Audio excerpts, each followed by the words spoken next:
Obviously, it was not that much of a penalty or delay for Adcox. He is now in second position and closing quickly on Charlie Glock. And a spin. And 2 cars involved, some hitting the wall. Other cars now become involved. Several hit the wall. Another fire breaks out. Tracy Reed was involved. I think that was Tracy's car that flamed up. The flyer seemed to snuff itself out. But there must be 8 or 10 cars down there. It happened right in the top 10. Tracy Reed, I can see Patty Simcoe's car was involved. Terry Pearson is in there. Rick Jeffrey. There are several. There's Patty's car and Jeffrey, the 2 we just mentioned. Movement in both of their cars. There's Rick O'Brien car, Mark Gibson, Keith Seagars. Gibson was the leader of this race. There is Tracy Reed's machine, the backup Cale Yarborough Hardy's car that has been seriously damaged. Bobby Jack's car also involved, the 71 car. There you see some drivers getting out. Bob, I'll tell you what, and there is Tracy Reed making some type of gesture to maybe he thinks the car is still on fire. We have completed 101 laps. There are 16 laps to go. A long ways around here at Talladega.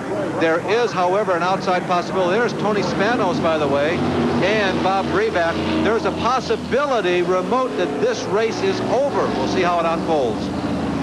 Well, let's go to Dr. Jerry Punch, who is right down there where this accident occurred. Jerry? Well, the safety crews are certainly getting in position here in turn 4. A number of cars, at least 8 or 9 cars now, totally involved. The safety crews on the scene. We saw Don Marmer's car pull up and away. Tracy Reed climb from his car. Patty Simcoe involved. The car still sitting there. The safety crews had just been able to remove some of the burned drivers from the accident up in one of the pits earlier on pit road. Now they have to go back to work. They had to get back in position. They were very close to this accident, so all trucks were there immediately. They will get the drivers out. We'll try to give you a further report in just a few moments. Well, the medical personnel have really had a workout here in the last few laps as they were tending to some burn victims of that fire in the pit area, and then this multi-car accident breaks out just off turn number 4 entering the tri-oval. Most drivers, we believe, have climbed out of their cars and appear to be all right. We'll get further word as time goes along. Now we'll take a look at this incident to see if we can tell what happened. A red car has hit the wall on the outside. Is that Gary Bettenhausen? I can't tell from this distance. It appears to be Gary. Bobby Jacks is running on the bottom side. There's Tracy Reed spinning. And now Jacks and Reed are backing up right in front of the field.